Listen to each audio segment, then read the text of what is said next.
Hello everybody, welcome back to my channel. My name is Prashuddhi. अगर आप मुझे पहली बार देख रहे हैं तो मैं यहाँ पे कोड 55 पढ़ाती हूँ फॉर यूजीसी नेट। अगर ये चैप्टर्स एमबीए में भी आते हैं तो अगर आप एमबीए के स्टूडेंट्स हैं definitely go for other new chapters जो कि मैं एचआरएम वगैरह भी पढ़ाने वाली हूँ। ठीक है। विद दैट हम अभी पढ़ रहे हैं part 5 of industrial dispute act 1947 और आज ही I will try to complete the whole unit here in part 5। मैंने प्लेलिस्ट बना ली है, उसी के साथ में आप प्लेलिस्ट भी चेक कर सकते हैं। आप प्लेलिस्ट के हिसाब से ही चलिए, मैंने पूरा अच्छे से समझाया है। मतलब मैंने कोई भी चीज़ ऐसी छोड़ी नहीं है जो कि एग्जाम्स में नहीं पूछते इस यूनिट को लेकर। ठीक है। तो मैंने पहले भी कहा था कि यूनिट बहुत बड़ा है और यहाँ से 10 क्वेश्चंस आते हैं।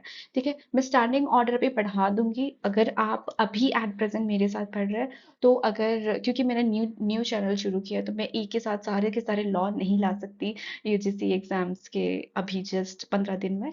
लेकिन मैं ट्राई करूंगी कि थोड़े और अच्छे से कवर कर लूँ ताकि आपकी भी 2 to 5 मार्क्स 10 मार्क्स आपके आराम से बन जाए। ठीक है। तो ये वाला यूनिट आज खत्म कर दे और without any delay let's start it, क्योंकि बहुत कुछ समझाना होता है। बट आई होप कि मैं थोड़ा जल्दी जल्दी सब कुछ समझा सकूँ। ठीक है। अब चैप्टर 5 बी है। ठीक है। इसके है special provision relating to the lay off retrenchment and closure in the certain establishment. ठीक है। तो सबसे पहली बात है कि अगर कोई भी चैप्टर आपको आपके एस्टैब्लिशमेंट में अगर लागू होता है तो आपको उसके लिए एप्लीकेशन भरनी होगी जब वो स्पेशल प्रोविजंस के अंतर्गत आते हैं। तो उसमें सबसे पहला ही चीज होता है कि एप्लीकेशन लिखी है।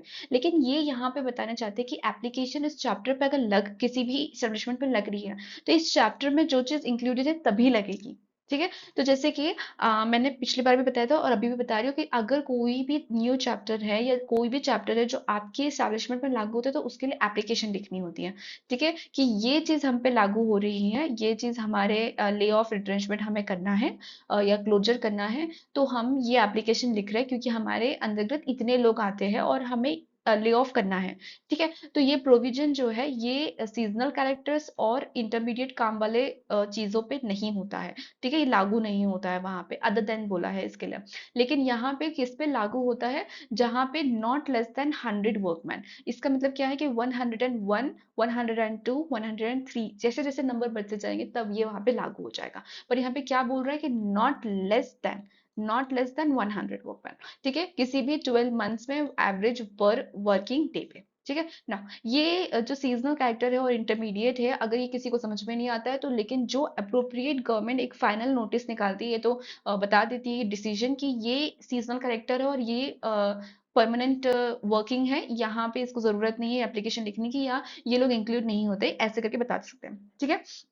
अब देखो, एक चीज है कि जो डेफिनेशन है यहाँ पे किसकी बताई गई है कि स्टैब्लिशमेंट की बताई गई कि इंडस्ट्रियल स्टैब्लिशमेंट कौन से सर्टेन स्टैब्लिशमेंट्स में इंडस्ट्रियल स्टैब्लिशमेंट्स जो है इनकी डेफिनेशंस दी गई है कि इनका मतलब क्या है। कि जो फैक्ट्रीज एक्ट है इसका डेफिनेशन दिया हुआ है। माइंस का जो है माइंस एक्ट यहाँ पे आता है 1952। आप ईयर याद जरूर करेंगे क्योंकि ईयर याद रखना बहुत ज्यादा जरूरी है और ऊपर से ये तो मोस्ट इम्पॉर्टेंट लॉ लॉ भी है। ठीक है। प्लांटेशन अब क्वेश्चंस नहीं आते हैं इसमें से, लेकिन इसके ना डेफिनेशंस में क्या आता है? Health, safety and welfare.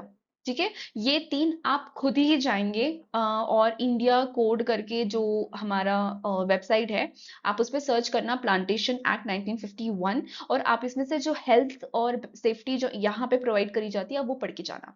ठीक है। ये कोई भी नहीं बताता लेकिन मैं सच कह रही हूँ, I am experienced about this, so I am just telling you कि आप प्लांटेशन में से एटलीस्ट हेल्थ सेफ्टी पढ़ के जाना। वैसे ही मेटर्निटी बेनिफिट एक्ट है हमारे पास में, जो कि नहीं है हमारे सिलेबस में लेकिन आते जरूर है, इस बार भी आया है। इसमें पूछा था कि जो सेक्शंस वाइज है ना, सेक्शन वाइज वो पूछा था कि आप सेक्शंस बताइए। मैंने तो थोड़ा दिमाग लगा के चलाया और मेरा आंसर एक्चुअली में राइट भी निकला। ठीक है।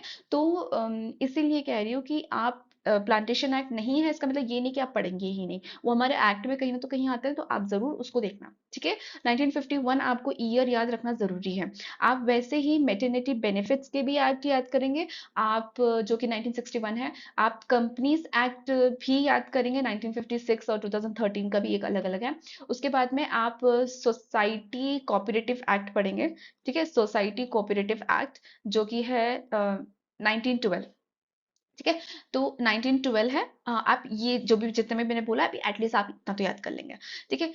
ना not any not with standing anything content in subsection in relation to any company in which not less than 51% of the paid share capital is held by the central government in the, आपको क्या बता रहा है यहाँ पे definition में, क्या बोल रहा है वो कि अगर सेंट्रल गवर्नमेंट जो है, सेंट्रल गवर्नमेंट है नॉट लेस देन 51, मतलब अगर उनके पास में मोर देन 51 टू 52 53 54 50 इतने परसेंट का अगर उनके पास कैपिटल है, तो वो इंडस्ट्री जो है वो सेंट्रल गवर्नमेंट की है, ठीक है। और बाकी सब जो पार्लियामेंट से आती है, सेंट्रल गवर्नमेंट से, अप्रोप्रिएट गवर्नमेंट से, वो इसके अंदर कॉर्पोरेशन के नाम पे बताई गई है, ठीक है ना। यहाँ से आपको कुछ याद रखने की जरूरत नहीं है।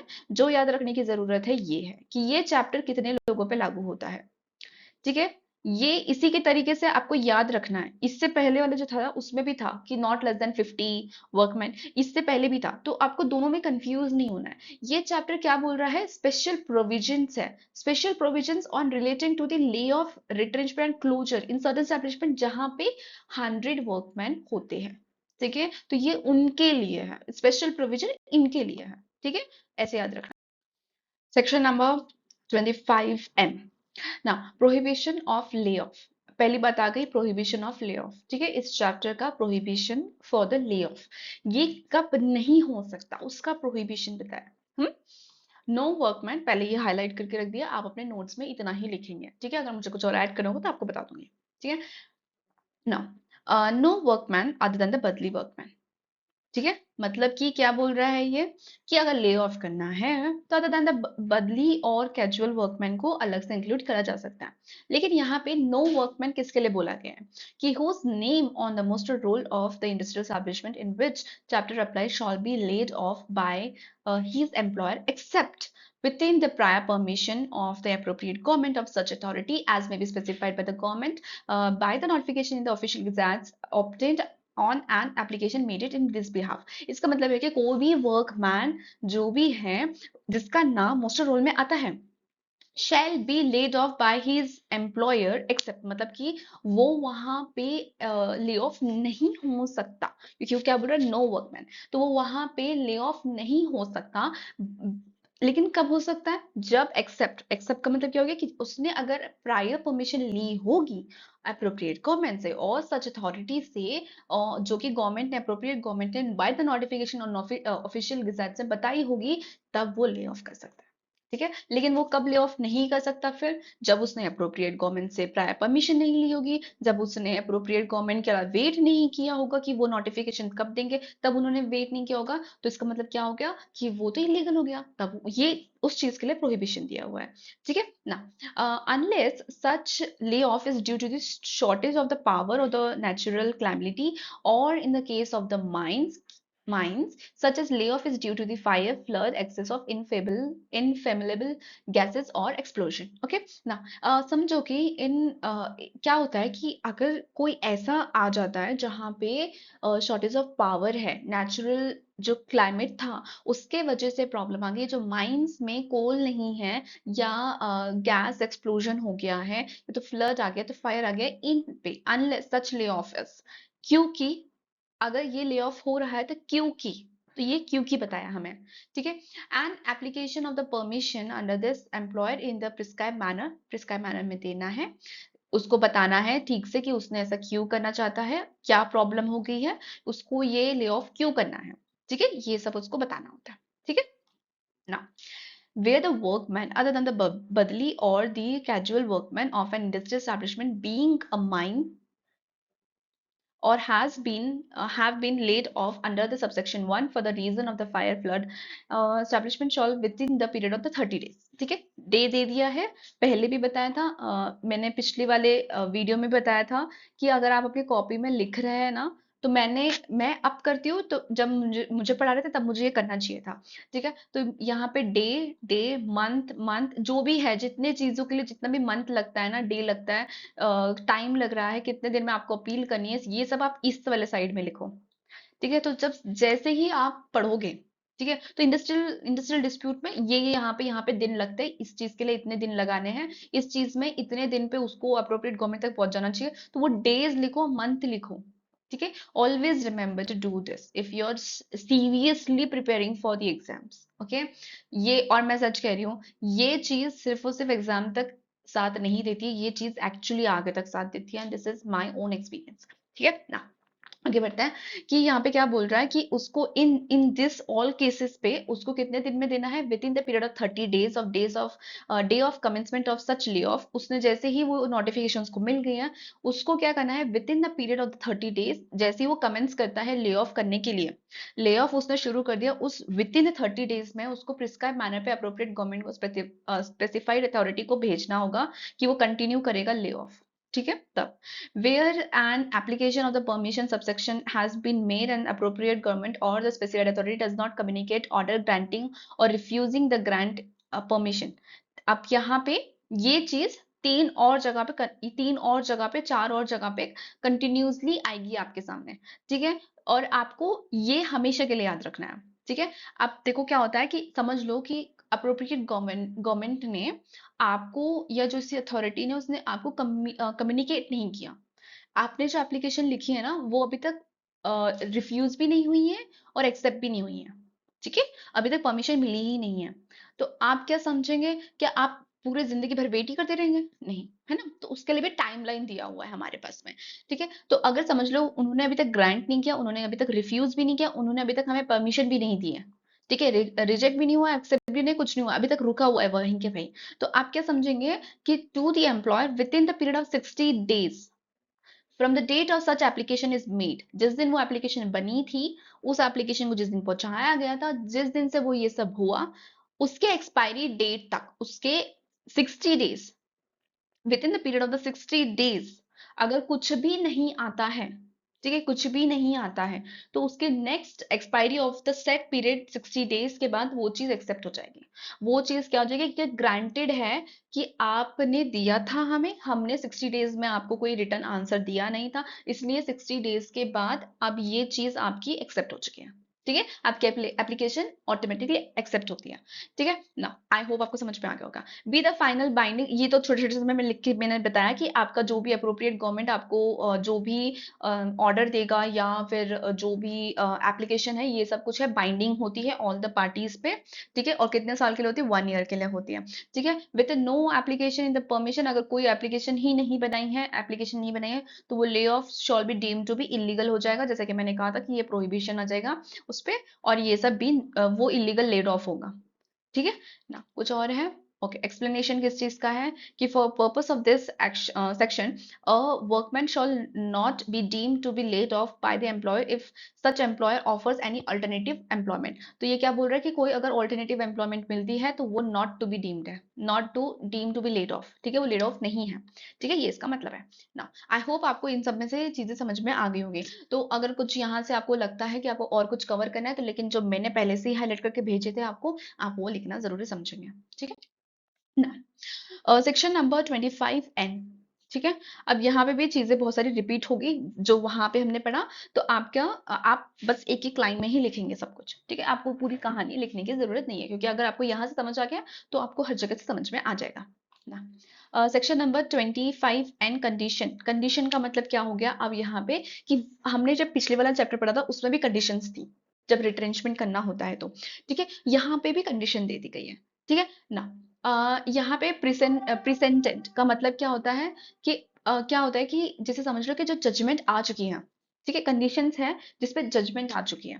ठीक है, तो आप क्या बोलोगे? No workman employed in any industrial establishment to which this chapter applies who has been in the continuous services of not less than 1 year under the employer shall be retrenched by the employer until, मतलब यहाँ पे क्या बोल रहा है, वही चीज है जो मैंने पिछली बार में पढ़ाई थी कि अगर आपने 1 year से ज्यादा काम कंप्लीट कर लिया है, नॉट लेस देन 1 year मतलब कि क्या हो गया कि जिसने 1 year से ज्यादा काम कंप्लीट कर लिया तो वो कंटिन्यूस सर्विसेज में है, और नो वर्कमैन मतलब वो वर्कमैन जो भी होगा वो रिट्रेंच नहीं होगा अंटिल कब तक नहीं होगा, 3 मंथ करना, इसमें इसमें कितना दिन दे दिया हमको, 3 मंथ दे दिया। अगर आप पिछले वाले में होंगे तो आपको पता चलेगा कि इसमें 1 मंथ का बात किया, तो आपको क्या, मैंने फिर से बता रही हूँ, आप अपने कॉपी में फिर से वैसे ही लिखेंगे, ठीक है। तो 3 मंथ नोटिस इन राइटिंग देना है, किसको देना है, रिट्रेंच करने, रिट्रेंचमेंट क्यों कर रहे हैं उसके लिए, और उस वर्कमैन को भी देना है, अप्रोप्रिएट गवर्नमेंट को भी देना है, उस अथॉरिटी को भी देना है जो अथॉरिटी अप्रोप्रिएट गवर्नमेंट ने हमें दी है, ठीक है ना। ये इतना ही है। उसके बाद में वही चीज, बाकी सब वही है कि रिट्रेंचमेंट क्यों करना है वो बता दो। उसके बाद में जो रीजनेबल अपॉर्चुनिटी होगी वो सुनने के लिए होगा कि हर जगह ये तो हर जगह है कि आपको एक रीजनेबल अपॉर्चुनिटी मिलेगी of being heard to the employer, कि वर्कमैन जो भी कंसर्न होगा, जो भी पीपल कंसर्न होंगे, उन सबको एक चांस मिलता है कि आप बताएं कि क्यों हो रहा है करके, ठीक है, हर्ड होना। ना, फिर से वही बात है, अगर कोई कम्युनिकेट नहीं होता है 60 days में तो आप क्या मान लेंगे कि ये अप्रूवल है, ठीक है, वो भी फाइनल एंड बाइंडिंग होगी, ठीक है। Where no application is made तो वो क्या हो जाएगा, refuse to be deem to be illegal, ठीक है, इलीगल हो जाएगा। नॉट एंटाइटल टू, क्या है ये, shall be entitle to receive. हाँ, ये देखो कंपेंशन की बात कर रहा है यहाँ पे, कि अगर समझ लो कि वो रिट्रेंच हो रहा है, ठीक है, तो compensation shall be equivalent to 15 days of average pay for every completed year of continuous year, therefore in the excess of the 6 month, मतलब कि उसको कितने दिन का मिलेगा, 15 days एवरेज पे के उसको कंपेंशन मिलेगा, ठीक है ना।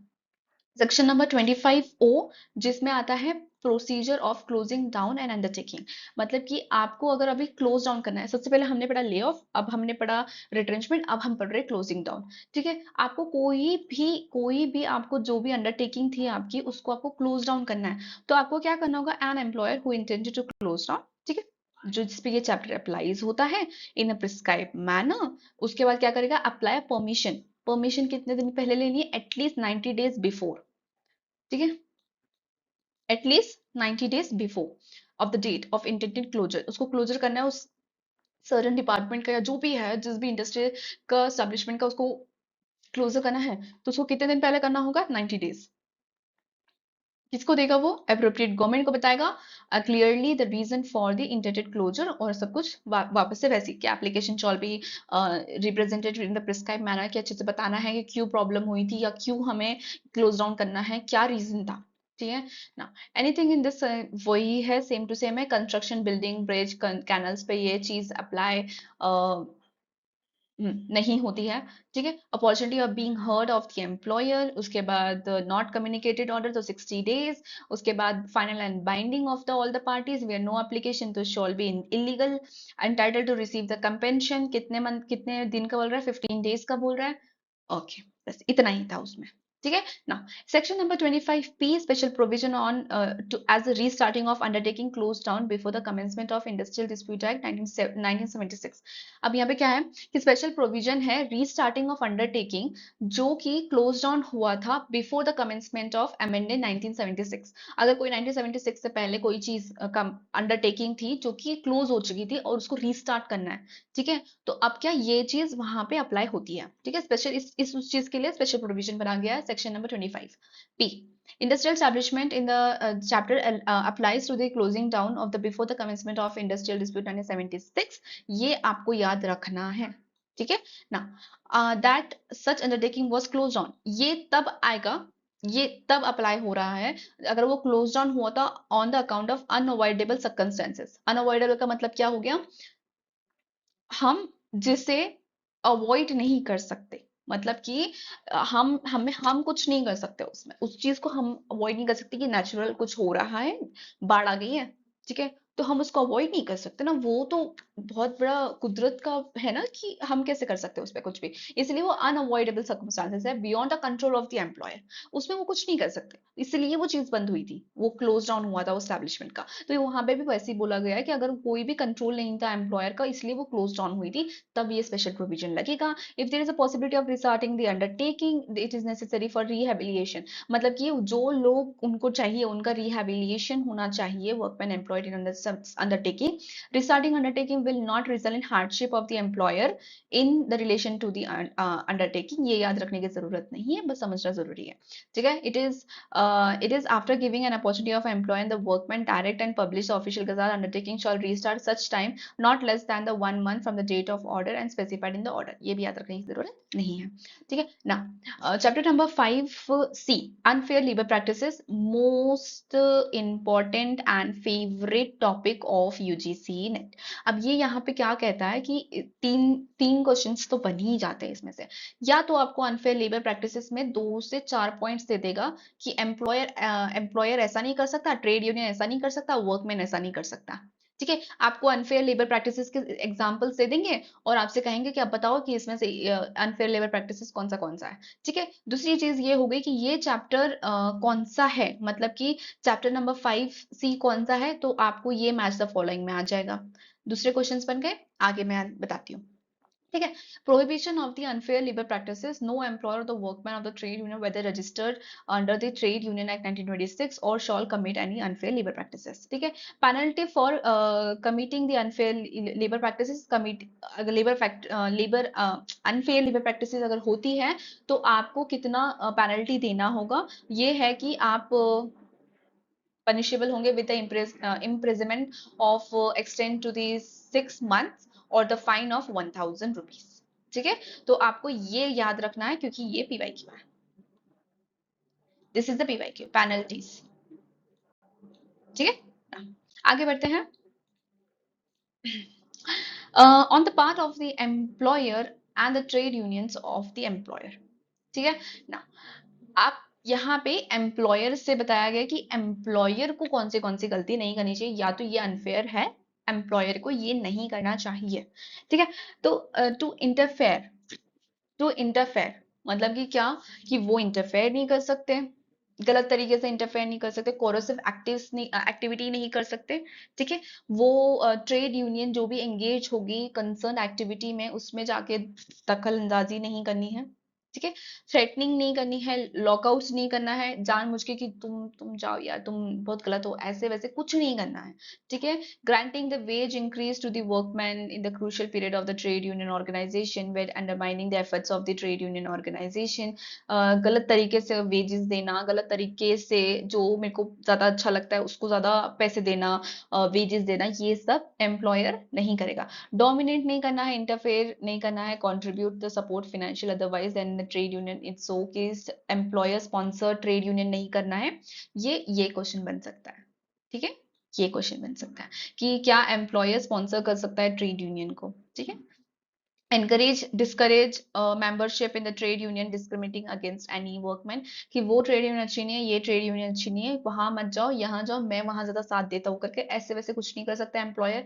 डिस्चार्ज डिसमिस नहीं कर सकता, किसी को भी विक्टिम नहीं बना सकता गलत तरीके से, not in a good faith. अगर कोई भी गलत तरीका हो रहा है तो उसको खुद के फायदे के लिए नहीं करना है, ठीक है। और भी बहुत सारी चीजें हैं, प्लीज गो एंड डू री राइट, अपने कॉपी में जरूर लिखना, ठीक है। और मैं जो इम्पोर्टेंट है मैं उसको हाईलाइट कर देती हूँ क्योंकि ये आता है, ठीक है।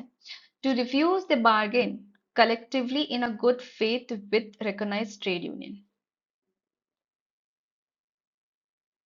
Most important.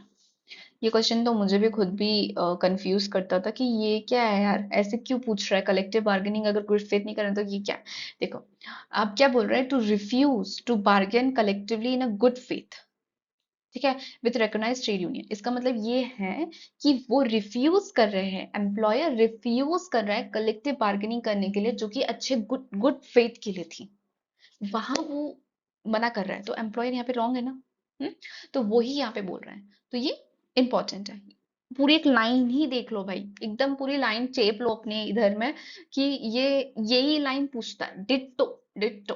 हम्म आप अगर पीवाईक्यू बना रहे हो तो ये आपको मिलेगा। Proposing to continue to lockout deem to be legal under this, okay. दूसरा कौन सा है, to recruit workman during the strike which is not illegal strike, ठीक है। उसके बाद क्या है,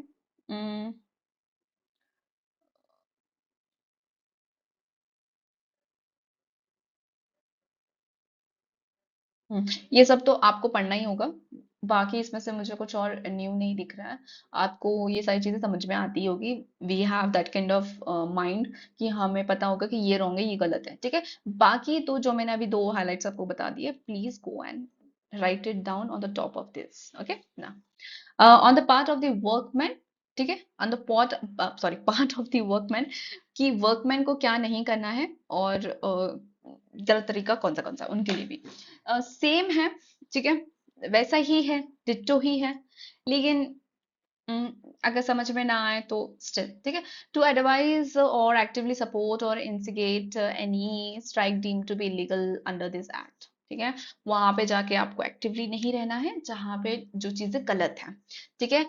कोई करेसिव एक्टिविटीज में नहीं जाना है, कोई जानबूझ के जाके पिकेटिंग नहीं करनी है, ठीक है। और कोई फिजिकली जाके किसी को मारना नहीं है, कोई वॉयलेंस नहीं करना है स्ट्राइक के अगेंस्ट में कि हमें चाहिए, हमें हक दो, हमें हक दो, ठीक है। For a recognized union to refuse to bargain collectively in the good faith with the employer, ठीक है। कोई भी recognized union है, ठीक है, उसमें वो रिफ्यूज कर रहे हैं कलेक्टिव करने के लिए गुड फेथ में, ठीक है। तो ये भी नहीं होना चाहिए, ठीक है। रिफ्यूज नहीं करना है आपको। अगर आपको लगता है, दो क्वेश्चन, दो तरीके से क्वेश्चन आते हैं कि आपने रिफ्यूज इसीलिए किया क्योंकि आपको लगा कि ये सही नहीं है, ये सही नहीं है, तो आप क्या करेंगे, आपके लिए वो राइट है, ठीक है। लेकिन अगर आप गुड फेथ में है लेकिन आपको बैड तरीके से आपने उसको रिफ्यूज कर दिया तो ये गलत है, ठीक है।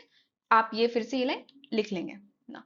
कोई करेसिव एक्टिविटी वैसा ही है, सेम टू सेम है, डिट्टो है, डिट्टो डिट्टो जो आप पढ़ सकते हैं। गो स्लो, ये सब नहीं करना है, घेराव नहीं करना है, किसी को मैनेजर को धर लेना नहीं है कि आप बीच में बैठो वो आपको कहीं जाने देंगे, ये सब रॉन्ग तरीके हैं, ये सब आप नहीं कर सकते, ठीक है।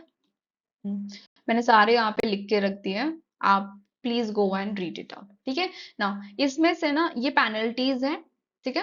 पेनल्टीज में से एक वहां पे मैंने बता दिया अनफेयर लेबर प्रैक्टिसेस के लिए, जो कि है 25U।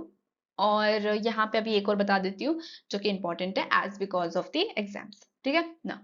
Penalties for the lay off and retrenchment without the previous permission, जैसे परमिशन नहीं ली है तो कितने मंथ का मिलेगा, 3 मंथ की जेल हो सकती है और 2,000 रुपए जो कि एक्सटेंड हो सकता है, ठीक है। यहाँ पे penalty for the closure, closure गलत तरीके से किया है या तो प्रोहिबिट कर दिया है या तो तुमने जो जो प्रोविजन था उसका तुमने गलत तरीके से यूज किया है, ठीक है। तो इम्प्रिजनमेंट कितनी होगी, 6 मंथ की होगी और 5,000 रुपीज, ठीक है। इलीगल स्ट्राइक एंड लॉकआउट करा है तो कितना दिन का होगा, 1 मंथ, वन 1 मंथ में extend to the 1,000, this is important, ठीक है ना।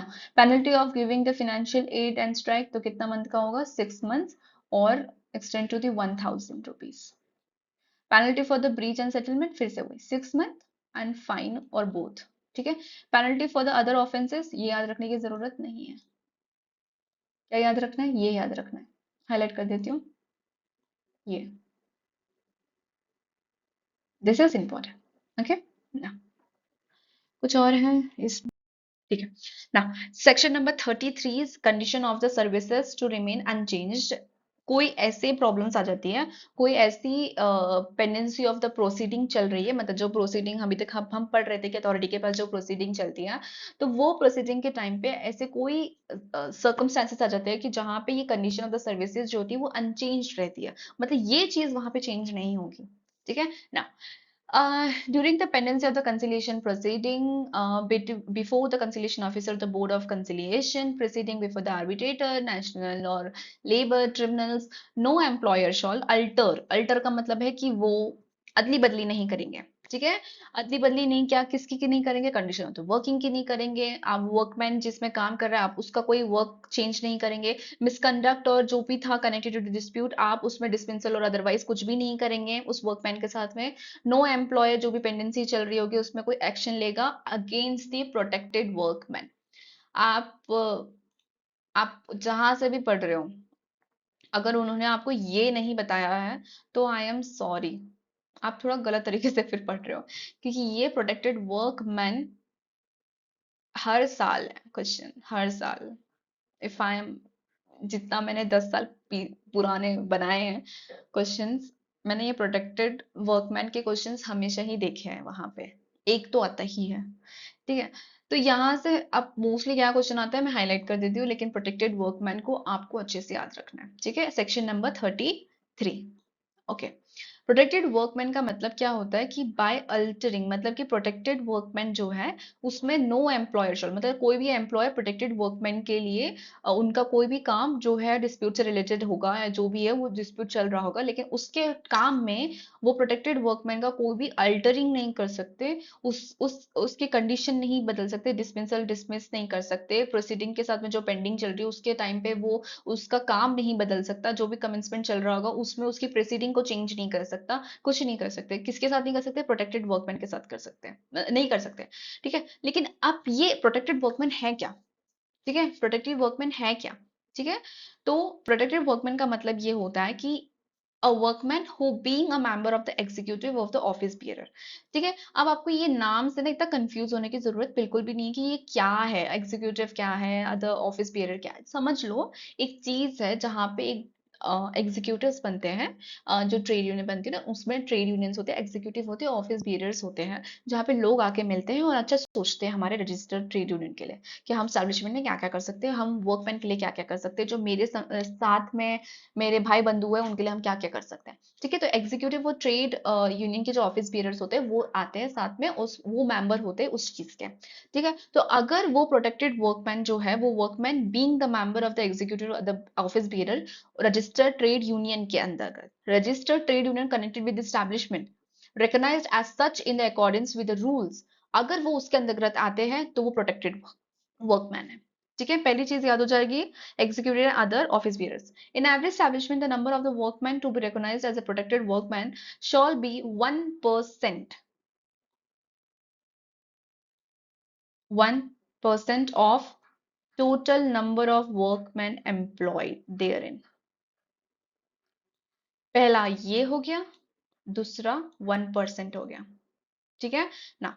अब यहाँ पे जो मैं बोल रही हूँ ना हर साल का क्वेश्चन है, ये हर साल का क्वेश्चन है कि minimum of number of 5 protected workman and maximum number of 100 protected workman. क्या बोल दिया यहाँ पे? मिनिमम कितना बोला है? 5 और मैक्सिमम कितना बोला है? 100।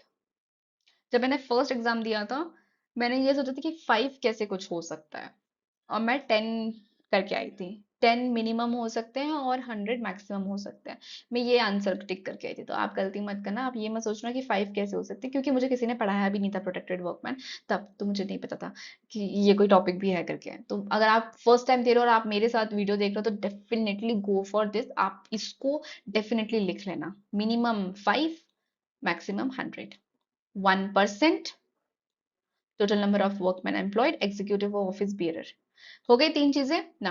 अप्रोप्रिएट गवर्नमेंट में make a rules providing the distribution of protected workman among the various trade union and connected with establishment. वो खुद ही बता देंगे कि अगर उनको लगता है कि इतने लोग यहाँ पे डिस्ट्रीब्यूट होने चाहिए protected as an protected workman, the recognised as a protected workman, तो ये यहाँ पे खुद बता देंगे, ठीक है। तो बाकी सारी चीजें यहाँ पे मैंने बता दी है कि आप क्या एम्प्लॉयर क्या नहीं कर सकता जब प्रीसीडिंग चल रही होगी। Protected workman to try to remember it anyhow, ठीक है। And with that, great things are done by the series of the small things brought together.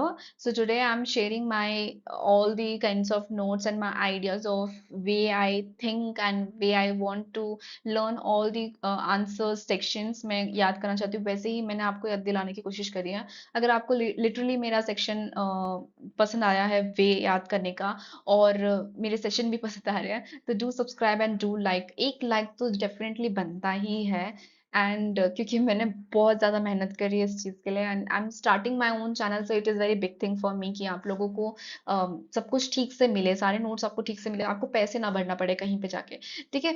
और please keep liking the video and do subscribe and do like, and thank you so much and have a very very wonderful day. Bye bye.